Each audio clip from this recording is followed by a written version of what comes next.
It's been a little longer than a week since my last video, so you may be wondering what happened. I bet some of you think I quit, and now I'm just back in it for the money. No, I am not.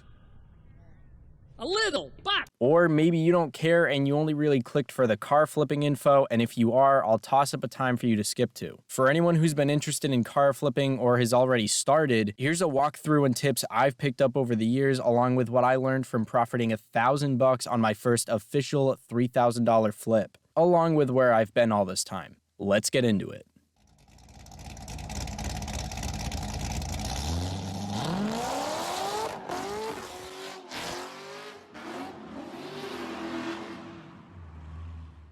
If you have any questions about my car flipping experience, ways to get started, good cars to flip, or even C4 Corvette repairs, please feel free to ask. I'm always happy to help best I can, and I'm hoping other people will put their tips and tricks in the comments as well. Alright, to address what happened to the weekly videos, it was a mix of different things. One part was that I knew I had another semester about to start, and now that my university's back to in-person, I'd have to start actually commuting. The other thing, and the main point, was that I was getting to a point where I really wasn't enjoying making the content. I felt like I was doing the same thing over and over again, and I started to dread the days I'd have to make my next video. It kind of built up over time. A short break turned into a long one, and for a time, honestly, this might sound harsh, I didn't really miss making content.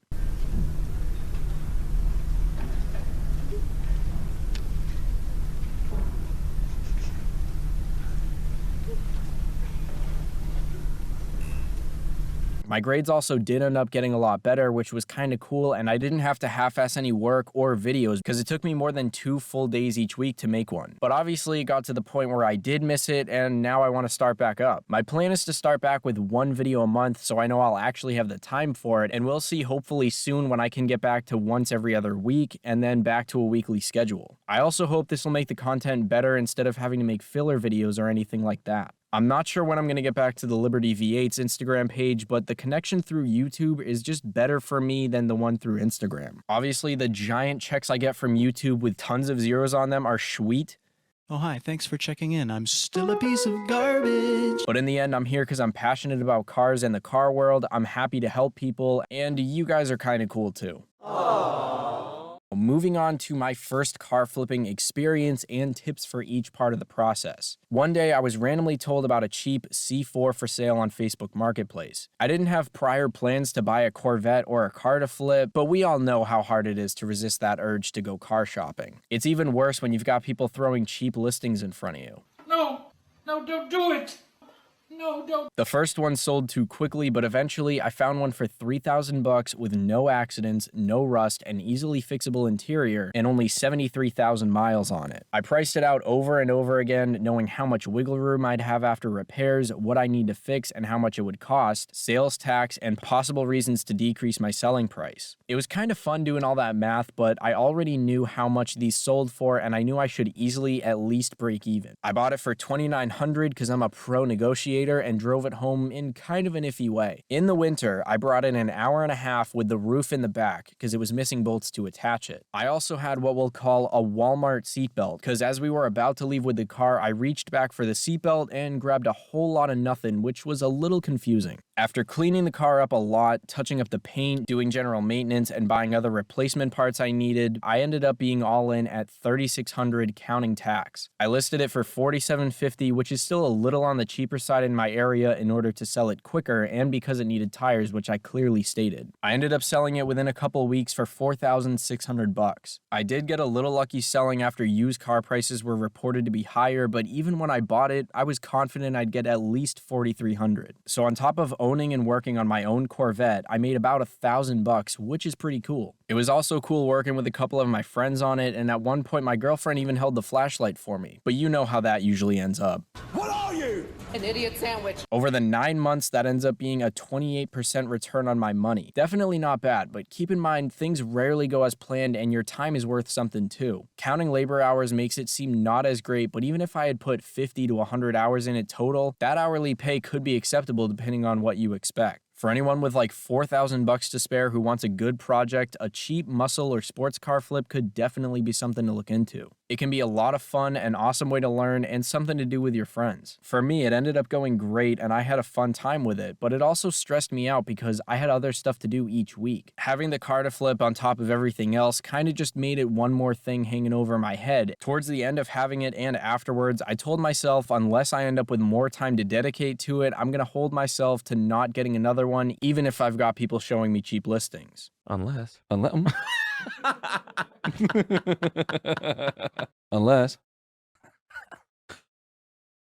Alright, so beyond hoping my experience will encourage other people to go out and do this, I've got tips and tricks for each part of the process. I separated these into steps, so it's kind of more like a walkthrough, but you can take from it what you want. The first part of car flipping is searching. To find cars and bin shop, I almost always use Facebook Marketplace because private sales are most likely the only way you'll find a flip-worthy deal. You can use something like Craigslist too, but I use it way less than I used to. Before you try to buy anything, you should definitely know the market, even if it's just good or bad prices for like 5 to 10 cars you'd want. Know what deal you need in order to sell for a profit and make sure you can keep a cost cushion if anything goes wrong, like, I don't know, the car explodes. Beyond the car market, know the market for the parts too. Prices will be way different if you compare 90s Camaro parts to BMW or Audi parts. When you think you might know a good one, look up the car's reputation and if there are any years you should stay away from or try to find. Keep that stuff in mind when pricing out repairs and look up common faults in each car. For C4s, there's the dash cluster and interior plastics that can break easily. Plastics would be a pretty small problem, but the clusters usually go for like $200 and there's other stuff on top of those. When you price out buying or repairing a car, if you still have a good margin between your all-in cost and how much you should reasonably be able to sell it for, which I called the cost cushion earlier, then that's a good deal you should look into.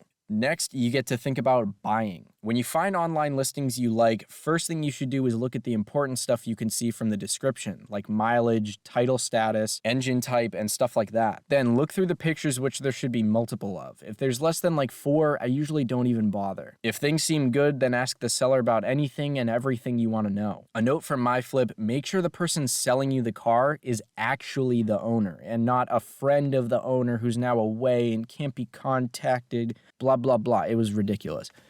Bullshit. Bullshit. This probably sounds like common sense, and maybe you'd think I'm an idiot, but 1, I figured if this wasn't their car, they would have mentioned that because it's a little bit important. And 2, it's easy to get caught up in the excitement of car buying, so I didn't really think about it. I want to point out though that everything after that was handled legally. It was legally in my name before I legally sold it to my other buyer legally. I've got more buying tips in my first car buyers video, but other things to check are tire dates and condition, rust underneath, inspection stickers if relevant, frame damage, and electronics like the clusters, radios, and lights. Test all that stuff when you see the car in person because the last thing you'd want to do is have a small cost cushion and find out afterwards the radio's trash, both airbags have left the chat, and the air the AC blows smells a little too much like exhaust. Now for the fun part, or the part that'll make you wish you never got your license, repairing and cleaning up. Let me set the scene. It's the morning after you bought the car, you walk out to your driveway to get started, give one last stretch, and now you get a real good look at the hunk of metal you just invested thousands of dollars into.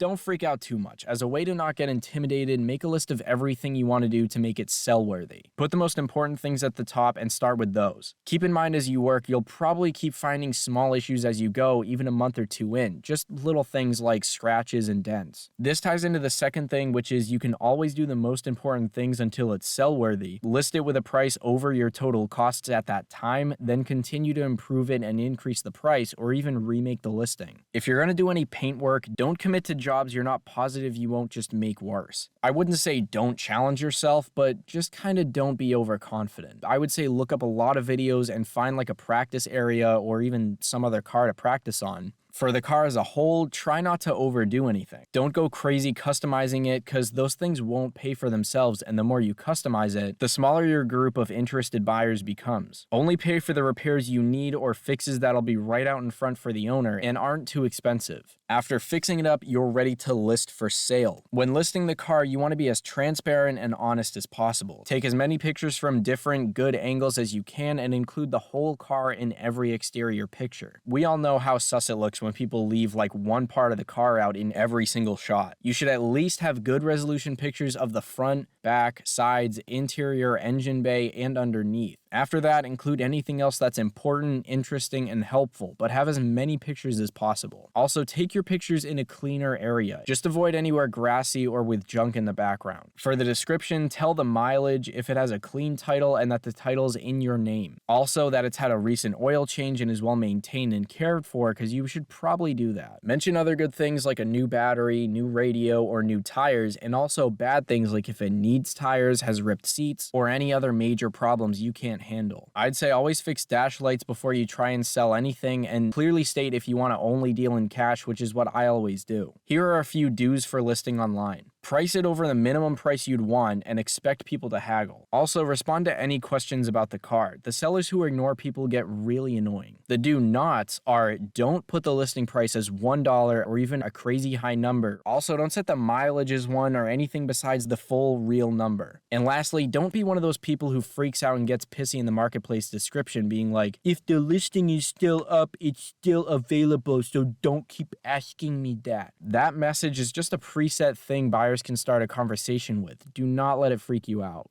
After you've got some messages and contacts, you'll have to show it to buyers. If you do a good job explaining things in the listing and personal messages, you shouldn't have a hard time showing it to people. They'll already know what they're signing up for when they come to look at it, and they might ask the same questions just to double check stuff. If you just stay friendly and explain the goods and bads, people will feel a lot more comfortable with you and buying from you. Again, do not try to hide any issues, and try to show the car in a cleaner spot where they can easily see all angles and the inside. Car buying for everyone is an experience, and if you can make their experience better, they're more likely to buy from you. Not to get all businessy, because I hate when salesmen try annoying BS mind tricks and forcing stuff like that, but my point is just be friendly and honest. I've only ever dealt in cash and known tricks to tell a real bill just to be safe, but most people should be okay with only doing cash. If somebody's that against working in cash and you want to, then just let them know over messages that you've got other people to talk to and move on to other potential buyers. When people come to look at the car, have your title ready to go, but not necessarily with you. You should also have 2 blank bill of sale copies that you and the buyer will fill out together. Then you each take a copy. Everyone has their own way they like to handle making a deal, but for my flip, the buyers paid me in full while I held the car, and they took the title to register it and get temporary plates so that they could come pick it up a couple weeks later. Having a bill of sale for each person is nice because nobody can accuse the other person of lying or anything. If you got the bill of sales sorted out and you do things legally and honestly, and someone tries to mess with you afterwards and tells you to give them the money back, you can just hit them with,